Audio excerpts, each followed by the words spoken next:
Good afternoon. Well, 11:54. Good afternoon. A lot of pressure, first time for a lot of you guys here. I really appreciate everyone coming out today. This is really a tremendous honor to be able to stand up here. There's a lot of younger people in the crowd, and that's great to see because at some point in our life we make that transition from where we're sitting in the crowd to where we say, holy cow, we could be that person who's actually up there talking about where we came from and how we're going to move into the future. So let's see if I'm okay with this technology stuff. All right. So first I want to thank everybody who's here, all the guests, the young professionals, Florida Hospital, City of Palm Coast AV for being my backup. I greatly appreciate that. We had to convert a keynote to a PowerPoint, so I couldn't do it without them. You guys are the real MVP. And can everyone hear me in the back? Yes. All right, that is also tip number one. Whenever you're giving any type of talk, always make sure that everyone can hear you. I learned that during the political season.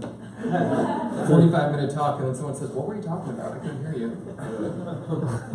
Okay, so our agenda today. First, I want to talk about how I became what I view, how my definition of leadership has changed, and how I've become the person I am today. My work history, my background with technology. Let's see, can I pop this out? Or? All right. My work history.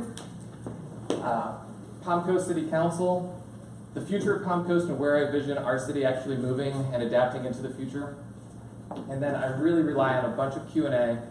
If you guys can think of questions throughout the presentation, that would be phenomenal. Don't hesitate to ask any question, whether it's personal or about the city or anything in between.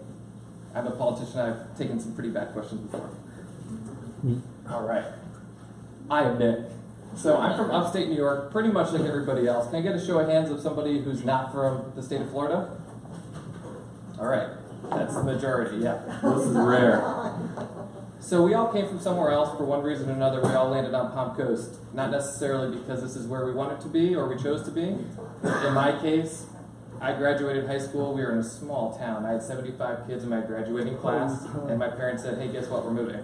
I said, where? And they said, Florida. I said, where in Florida? They said, we don't know. I said, all right. So we packed up a budget truck. We started driving south. We had vacation to Daytona and Disney World before, so we just headed the same route that we always had.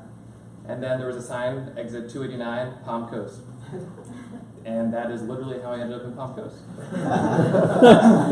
So during my childhood, my parents had a convenience store, a little gas station, and they also owned a budget dealership where you would rent moving trucks and such, and they also had a car wash. But my life was always built around being a good businessman or trying to be successful, and to quantify successful, it was always the bottom line. If you're making money, you're being successful, and that definition has greatly evolved over my transition into becoming an adult. It's weird to say that, I'm actually an adult now.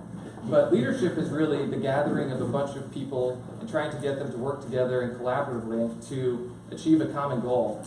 And there's a really big difference between management and leadership, and that's something that between 10 years old and 30 years old, I'm 29 right now, asterisk, has really, really evolved.